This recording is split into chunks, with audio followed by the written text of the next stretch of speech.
Língua Portuguesa, revisão para o TJ, Rio de Janeiro, primeira parte. Olá, minha gente, eu sou o professor Nelson Sartori, professor de Língua Portuguesa, e vou ficar aqui com vocês em 4 módulos. A gente falando aqui sobre as questões do CESP para essa prova do TJ Rio de Janeiro. Afinal de contas, a banca é o Sebrasp-CESP, tá? E então nós vamos fazer o quê? Fazer um passeio ali, uma caminhada pelos itens do edital, observando como a banca CESP já trabalhou esses itens, como é a maneira dela fazer as questões em cima daqueles pontos do edital. Tá? Interessante a gente sempre ter em mente que quando eu conheço as estratégias da banca, eu não tenho surpresas, eu posso me preparar mesmo para coisas que não sejam assim tão diretas, não é? Uma tossidinha aqui, que é para avisar, pode ser que eu tussa. E aí você está com fone de ouvido, não é não? Não fica bravo comigo, eu vou evitar. Então vamos lá, vamos começando a brincadeira então aqui, minha gente, olha só. Vamos lá para primeira questãozinha, tá bom? Primeira questão aqui para nós, olha só. Ele vai propor a seguinte relação aqui, que é a seguinte. Vejam só, a gente vai ler sempre, vamos entender bem? O enunciado da questão. Essa parte aqui, ó, a respeito das ideias, né? Vou até marcar para vocês, ó. A respeito das ideias e dos aspectos linguísticos do texto precedente, julgue o item que segue. Isso daqui é normal, é padrão. Praticamente toda questão vai trazer uma estruturazinha padronizada como essa, tá? Então, vamos ver o que ele fala aqui pra gente. Olha só. Então, na primeira questão, independente de qualquer coisa, ele diz assim, ó. Seria incorreto, vamos marcar bem essa ideia, incorreto. Ele está dizendo que é errado. O emprego da forma cotidianamente no lugar de cotidianamente lá no texto, pois aquela, quando ele fala que ela é a primeira, pois aquela forma foi abolida do vocabulário oficial da língua portuguesa, né? Que absurdo, gente, não tem nada de abolido, não. As duas formas são corretas, continuam, sempre foram, continuam e serão, tá? Então, quando ele diz que está incorreto, tá, o emprego dessa forma, está errado. Não é incorreto, não, está certíssimo, não tem nenhum problema, tá? Então, ele diz, ó, será incorreto o emprego? Errou. Não é incorreto, é certíssimo isso daqui. Vamos para a próxima, né? Não vamos cair nessa brincadeira aí, não. Olha só a questão número 2, tá? Então, ele fala aqui embaixo, olha só para a gente, ó, aqui embaixo. Então, vamos ler. A correção gramatical do texto precedente, tá? Assim como a sua coerência. Então, vamos lá, a correção gramatical e a coerência e coesão seriam preservados se o terceiro e o quarto parágrafo, que são esses que estão ali, fossem fundidos em um único parágrafo mediante a introdução, entre eles, da conjunção contudo ou da conjunção todavia, feitas as devidas alterações na pontuação e nas letras maiúsculas e minúsculas. Então vamos ver no que ele quer. Primeira coisa, ele quer somar esse terceiro parágrafo aqui, ó, que eu trouxe para vocês, com esse quarto parágrafo aqui, ó. Esse símbolozinho que eu coloquei aqui, ó, quase que um Szinho em cima do outro, é o símbolo de parágrafo, significa parágrafo. Tá bom? E ele quer somar o de cima. Com o de baixo ele diz, olha, fazendo as devidas adaptações de pontuação e de letras maiúsculas e minúsculas. Por quê? Como ele quer somar esse parágrafo de cima com o de baixo, colocando entre eles uma dessas duas conjunções, o que é possível fazer? Veja, ele pode simplesmente manter o ponto final aqui, ó. Ele mantém o ponto final e começa com a conjunção contudo ou todavia. E aí ele vai passar esse azinho que está aqui, ó, o A com sinal indicativo de crase, ele vai colocar assim, tá bom? Então, ele pôs em minúscula. Essa é uma alternativa, tá? A outra alternativa é ele o quê? Ele substituir esse ponto aqui, ó, por vírgula e colocar na sequência o contudo ou todavia com letras minúsculas, tá? Que ele funcionaria ali unindo as duas estruturas. As duas formas seriam essas apresentações que ele está falando. A questão toda é saber, e contudo, e todavia, o que elas são? Essas conjunções são conjunções adversativas.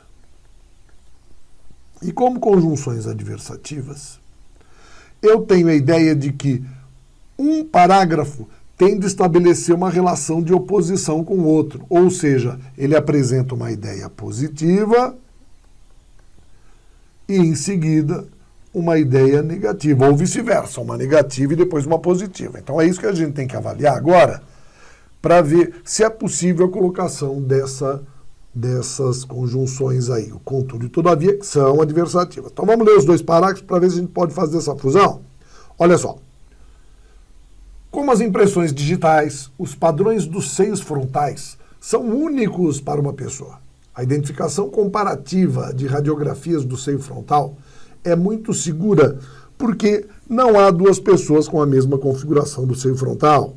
Além das radiografias de projeção tradicional normal, a tomografia computadorizada do seio frontal também tem sido usada para essa identificação.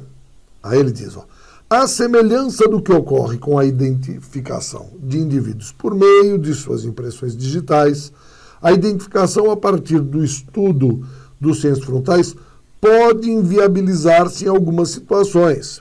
Há casos, por exemplo, de indivíduos adultos em que essas cavidades não se formaram. Além disso, os seios frontais podem ser afetados por traumas e por patologias agudas ou crônicas, como inflamações, displasias e endócrinas e osteite. Então, olha o que ele fez aqui, ó.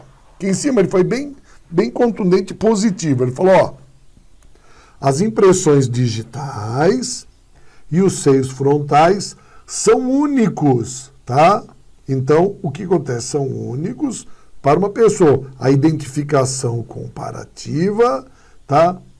É muito segura, tá bom? Porque não há duas pessoas com a mesma configuração. Beleza? Então, tanto as impressões digitais quanto os seios frontais são únicos e é uma relação muito segura para estabelecer a identificação. Aqui embaixo ele já coloca outra coisa. A semelhança, ou seja, do mesmo jeito que ocorre, tá?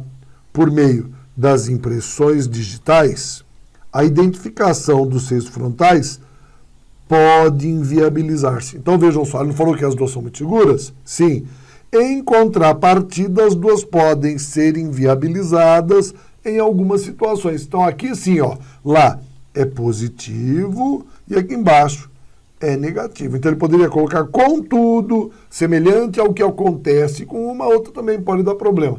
Então, pertinente essa construção de colocar no lugar ali a união dos dois parágrafos com a conjunção contudo ou todavia, fazendo as adaptações que foram mostradas, perfeita essa condição. Corretíssima. Então, não tem o que sofrer. Alternativa correta. Vamos lá para a questão de número 3. Olha o que ele propõe aqui para a gente. Ó, ele diz o seguinte. As formas verbais acesse, conheça e consulte caracterizam-se por uma uniformidade na flexão de modo e pessoa. Opa! Será verdade? O que quer dizer quando ele diz acesse, conheça e consulte? Ele está dando um comando. É um comando.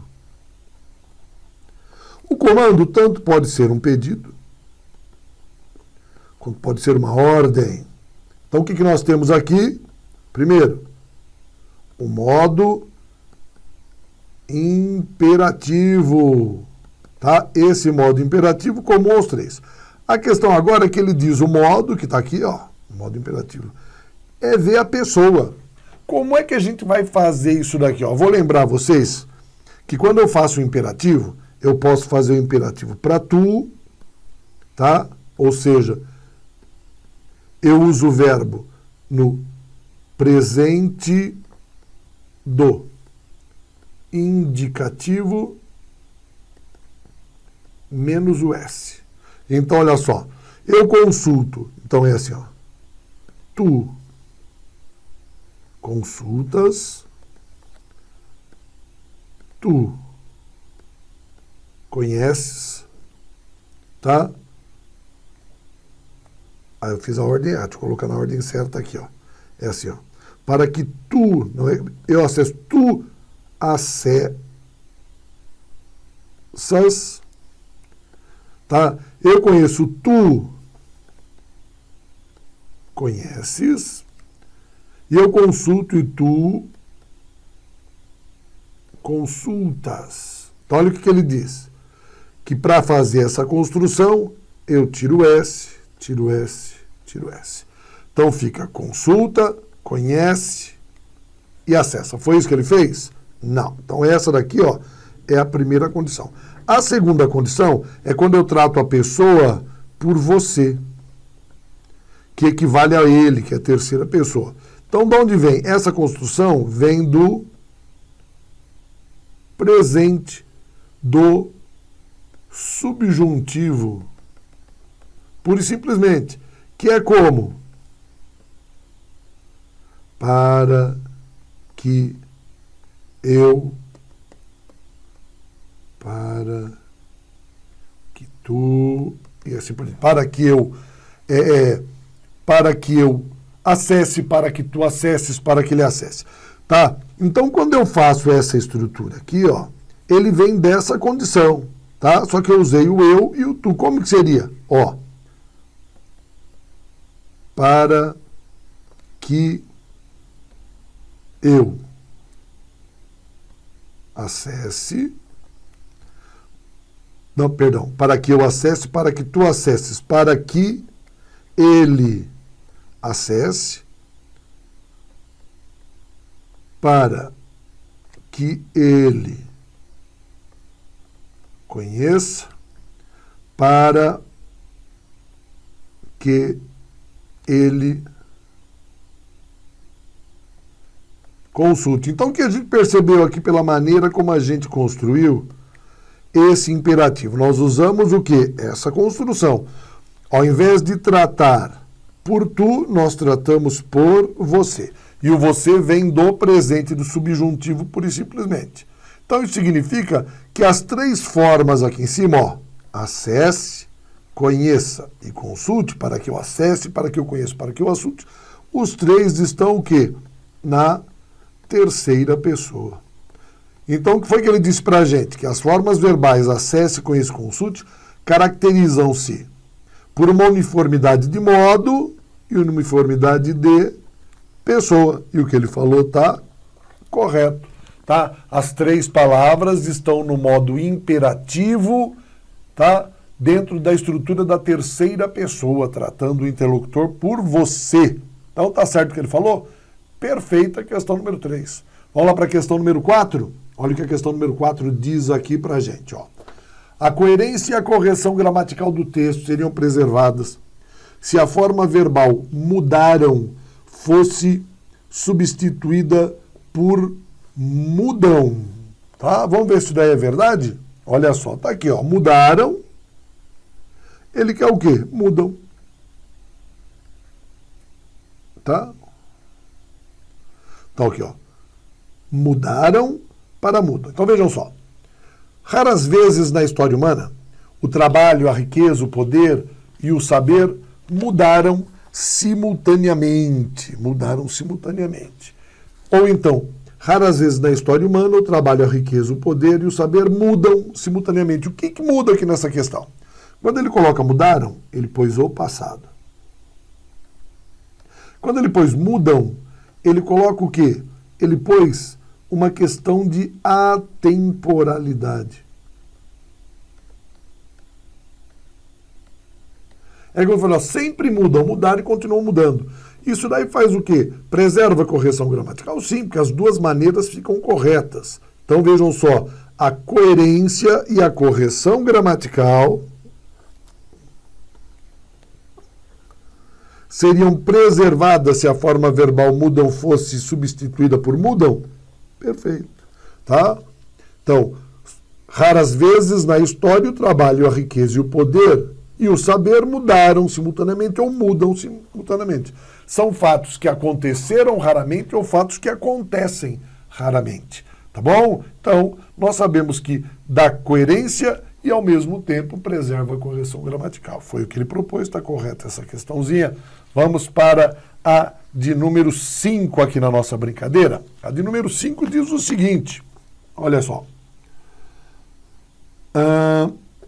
Olha só, na forma afirma-se, o emprego do pronome se indica que existe um agente responsável pela ação de afirmar. Olha o que ele está dizendo aqui, ó.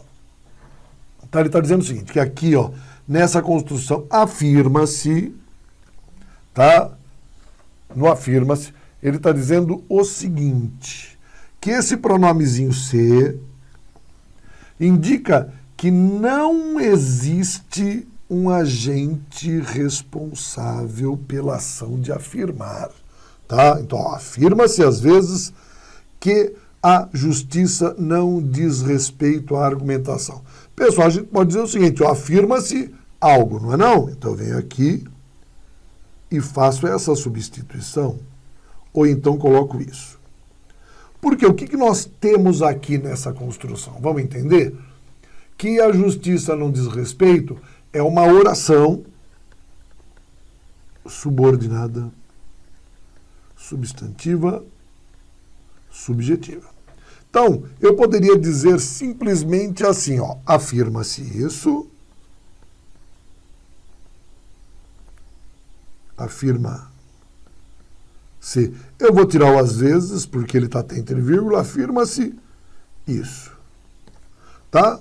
Eu não poderia dizer afirma-se isso, então isso, aqui está o quê? Voz passiva sintética. Eu vou passar para a voz passiva analítica. Então, afirma-se isso, isso é afirmado por alguém. Por que eu fiz isso daqui? Ó? Porque esse se é o nosso pronome apassivador. Tá? E aqui embaixo eu tenho o meu agente da passiva. Quem que é o agente da passiva? É quem pratica a ação verbal. Então o agente pratica. Tanto é que eu poderia passar, olha, passei daqui, ó, da passiva sintética para a passiva analítica. Se eu fosse passar para a voz ativa, eu faria o seguinte, alguém, tá? Afirmou, tá? Ou então alguém afirma, né? Isso. Olha só, sujeito, verbo transitivo direto, o isso, objeto direto. Quando eu fiz essa passagem, eu vejo que eu fiz daqui para cá. Que essa daqui é o quê? Voz ativa. Se eu inverter a situação, o que eu vou ter? O isso, que era objeto direto, vira sujeito paciente, tá? E o por alguém, que seria o meu alguém aqui, vira agente da passiva, tá? Ao fazer essa nova transposição, tá? Ao fazer o quê? Essa nova, eu saí daqui e fui para cá. Ao fazer essa nova transposição, olha, eu tenho aqui, ó, o auxiliar mais particípio, que é a forma da voz passiva, e aí eu venho para cá, tá? Que é a construção inicial aqui, que é o afirma-se isso. Isso é o meu sujeito. Mas o meu se é ele quem representa a ideia da ação apassivadora. Então, quando ele diz que o se indica que não existe um agente responsável, está errado. Ele é o representante do próprio agente, que seria o agente da passiva na voz passiva, ou então o próprio sujeito na voz ativa. Então, existe nessa frase o agente responsável pela ação de afirmar? Sim. Quem é o agente responsável? Nesse caso, é o agente da passiva representado pelo pronome ser. Então, quando ele diz que o emprego do pronome ser indica que não existe um agente responsável, isso daqui está errado. Ele aponta justamente o contrário. Ele aponta que existe um agente responsável pela ação de afirmar. Que é quem? Ele mesmo, porque ele está substituindo a função do agente da passiva, que na voz ativa é o sujeito praticando a ação. Tá bom? Bacana? Então vamos lá, questãozinha número 6 agora. Olha o que ele pede aqui pra gente. Ele diz o seguinte, na linha 5, a palavra último, olha aqui embaixo, foi empregada com valor de substantivo. Ele diz assim, ó, eu seria o último dos mortais. Verdade isso daqui, ó. Verdade. Tá? Eu seria o último. Olha o artigo aqui, ó. Representando a substantivação.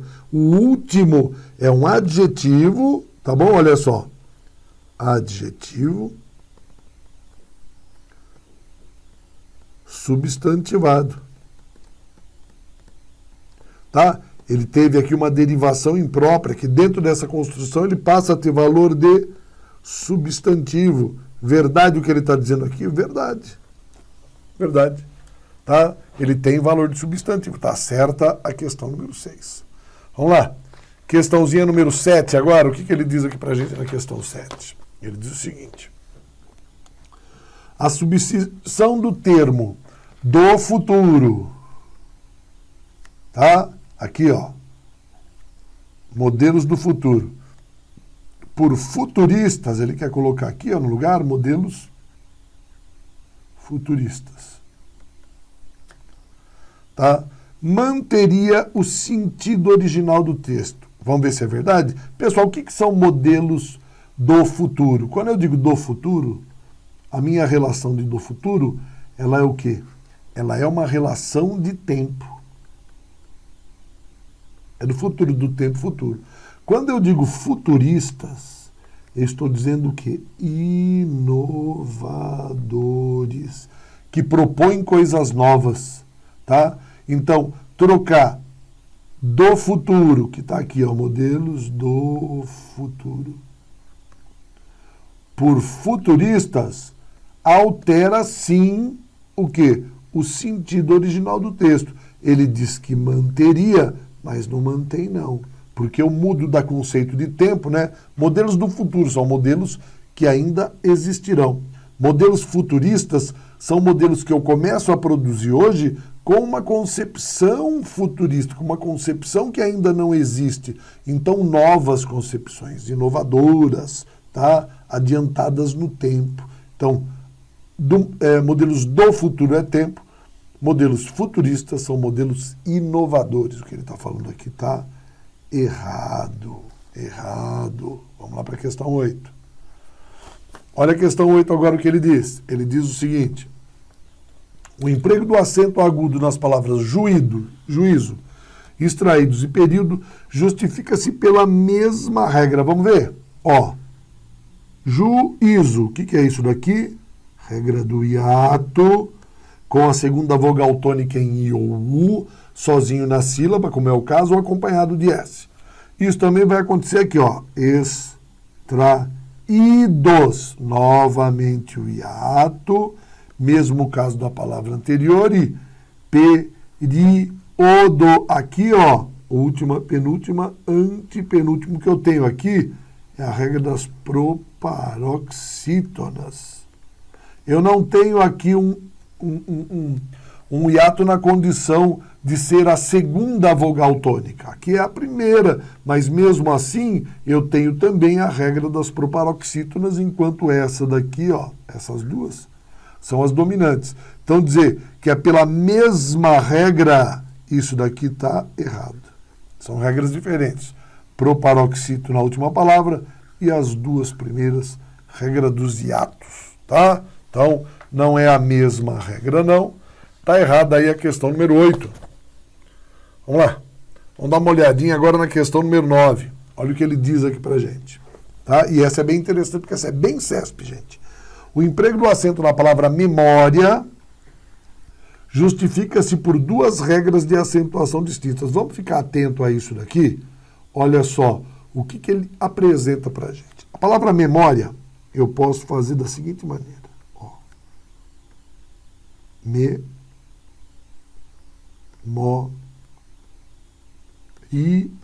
A. Ou então,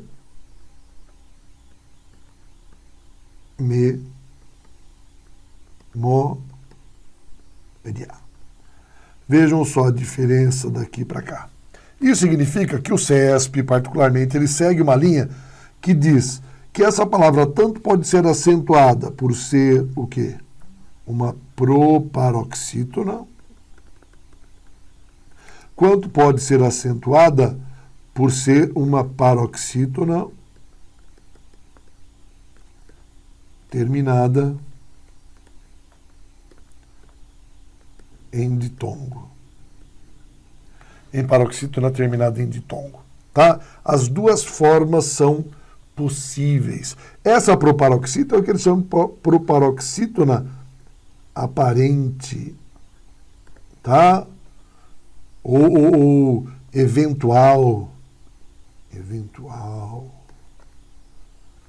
Mas o que acontece? Para o CESP, as duas palavras têm a mesma forma, ou seja, porque pode tanto ser acentuado por ser uma proparoxítona, quanto por ser uma paroxítona. Nesse caso, para o CESP, essa questão está correta. Tá bom? Está correta? Não tem o que fazer. Tá? Então, olha só. É isso daí. Alternativa que é. Lembre-se bem dessa questão, porque o CESP pega a paroxítona terminada em ditongo e diz que ela também pode ser entendida como proparoxítona, tá bom? Isso daí cai em muitas provas. Vamos lá para a questão número 10. Questão número 10 diz o seguinte: a supressão da vírgula empregada logo após a palavra constitucional, tá aqui, ó, prejudicaria a correção gramatical. Pessoal, o que ela está separando aqui, ó?